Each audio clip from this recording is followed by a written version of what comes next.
कौतूहल होते हुए अर्जुन ने कहा, हे श्री कृष्ण, अब आप मुझे कार्तिक माह के कृष्ण पक्ष की एकादशी की कथा सुनाइए। इस एकादशी का क्या नाम है तथा इसमें किस देवता का पूजन किया जाता है? इस एकादशी का व्रत करने से किस फल की प्राप्ति होती है? कृपा करके यह सब विधान पूर्वक कहिए। भगवान श्री कृष्ण ने कहा, हे अर्जुन, कार्तिक माह के कृष्ण पक्ष की एकादशी का नाम रमा है। इसका व्रत करने से सभी पापों का शमन हो जाता है। इसकी कथा इस प्रकार है, ध्यान पूर्वक श्रवण करो। पौराणिक काल में मुचुकुंद नाम का राजा राज्य करता था। इंद्र, वरुण, कुबेर, विभीषण आदि उसके मित्र थे। वह बड़ा सत्यवादी तथा विष्णु भक्त था। उसका राज्य बिल्कुल निष्कंटक था। उसकी चंद्रभागा नाम की एक कन्या थी, जिसका विवाह उसने राजा चंद्रसेन के पुत्र शोभन से कर दिया। वह राजा एकादशी का व्रत बड़े ही नियम से करता था और उसके राज्य में सभी कठोरता से इस नियम का पालन करते थे। एक बार की बात है कि शोभन अपनी ससुराल आया हुआ था। वह कार्तिक का महीना था।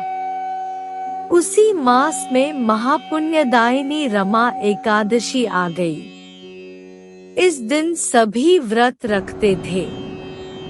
चंद्रभागा ने सोचा कि मेरे पति तो बड़े कमजोर हृदय के हैं, वे एकादशी का व्रत कैसे करेंगे, जबकि पिता के यहाँ तो सभी को व्रत करने की आज्ञा है।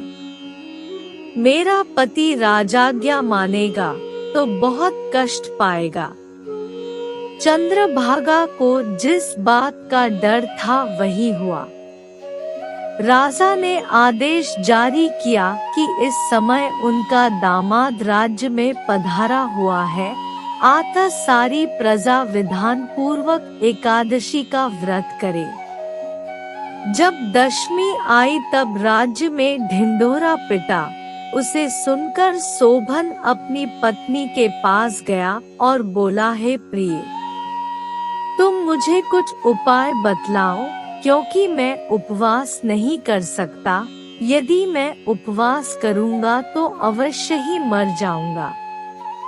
पति की बात सुन चंद्रभागा ने कहा, हे स्वामी, मेरे पिता के राज्य में एकादशी के दिन कोई भी भोजन नहीं कर सकता।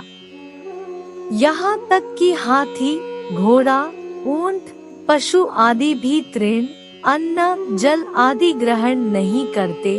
फिर भला मनुष्य कैसे भोजन कर सकते हैं?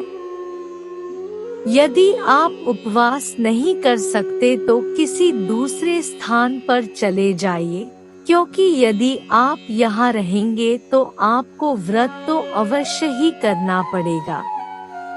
पत्नी की बात सुन शोभन ने कहा, हे प्रिय, तुम्हारी राय उचित है, परंतु मैं व्रत करने के डर से किसी दूसरे स्थान पर नहीं जाऊंगा। अब मैं व्रत अवश्य ही करूंगा, परिणाम चाहे कुछ भी क्यों न हो। भाग्य में लिखे को भला कौन टाल सकता है। सभी के साथ शोभन ने भी एकादशी का व्रत किया और भूख और प्यास से अत्यंत व्याकुल होने लगा। सूर्य नारायण भी अस्त हो गए और जागरण के लिए रात्रि भी आ गई। वह रात शोभन को असहनीय दुख देने वाली थी। दूसरे दिन सूर्योदय होने से पूर्व ही भूख प्यास के कारण शोभन के प्राण खेरु उड़ गए। राजा ने शोभन के मृत शरीर को जल प्रवाह करा दिया और अपनी पुत्री को आज्ञा दी कि वह सती न हो और भगवान विष्णु की कृपा पर भरोसा रखे। चंद्रभागा अपने पिता की आज्ञानुसार सती नहीं हुई। वह अपने पिता के घर रहकर एकादशी के व्रत करने लगी। उधर रमा एकादशी के प्रभाव से शोभन को जल से निकाल लिया गया और भगवान विष्णु की कृपा से उसे मंदराचल पर्वत पर धन धान्य से परिपूर्ण तथा शत्रु रहित देवपुर नाम का एक उत्तम नगर प्राप्त हुआ। उसे वहां का राजा बना दिया गया। उसके महल में रत्न तथा स्वर्ण के खंभे लगे हुए थे। राजा शोभन स्वर्ण तथा मणियों के सिंहासन पर सुंदर वस्त्र तथा आभूषण धारण किए बैठा था। गंधर्व तथा अप्सराएं नृत्य कर उसकी स्तुति कर रहे थे। उस समय राजा शोभन मानो दूसरा इंद्र प्रतीत हो रहा था। उन्हीं दिनों मुचुकुंद नगर में रहने वाला सोमशर्मा नाम का एक ब्राह्मण तीर्थयात्रा के लिए निकला हुआ था। घूमते घूमते वह शोभन के राज्य में जा पहुंचा। उसको देखा। वह ब्राह्मण उसको राजा का जमाई जानकर उसके निकट गया। राजा शोभन ब्राह्मण को देख आसन से उठ खड़ा हुआ और अपने श्वशुर तथा स्त्री चंद्रभागा की कुशल क्षेम पूछने लगा। शोभन की बात सुन सोमशर्मा ने कहा, हे राजन, हमारे राजा कुशल से हैं तथा आपकी पत्नी चंद्रभागा भी कुशल है। अब आप अपना वृत्तांत बतलाइए। आपने तो रमा एकादशी के दिन अन्न जल ग्रहण न करने के कारण प्राण त्याग दिए थे। मुझे बड़ा विस्मय हो रहा है कि ऐसा विचित्र और सुंदर नगर जिसको न तो मैंने कभी सुना और न कभी देखा है, आपको किस प्रकार प्राप्त हुआ। इस पर शोभन ने कहा, हे देव, यह सब कार्तिक माह के कृष्ण पक्ष की रमा एकादशी के व्रत का फल है। इसी से मुझे यह अनुपम नगर प्राप्त हुआ है, किंतु यह अस्थिर है। शोभन की बात सुन ब्राह्मण बोला, हे राजन, यह अस्थिर क्यों है और स्थिर किस प्रकार हो सकता है, सो आप मुझे समझाइए। यदि इसे स्थिर करने के लिए मैं कुछ कर सका तो वह उपाय मैं अवश्य ही करूँगा। राजा शोभन ने कहा, हे ब्राह्मण देव, मैंने वह व्रत विवश होकर तथा श्रद्धारहित किया था। उसके प्रभाव से मुझे यह अस्थिर नगर प्राप्त हुआ।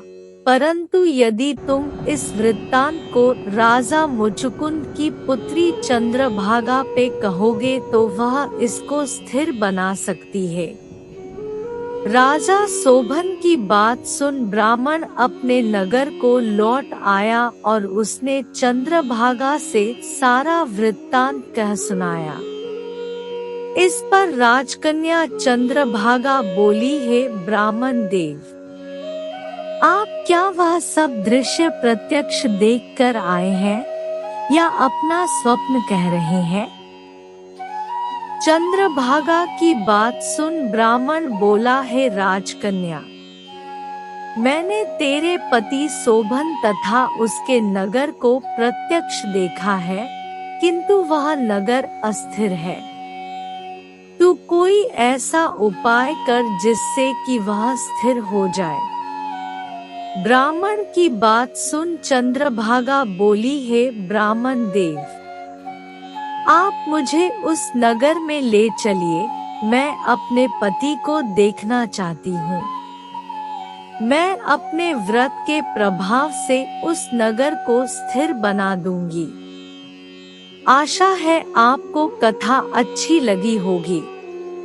आपके अपने चैनल प्रभु दर्शन 85 को सब्सक्राइब और वीडियो को लाइक शेयर जरूर करें। धन्यवाद।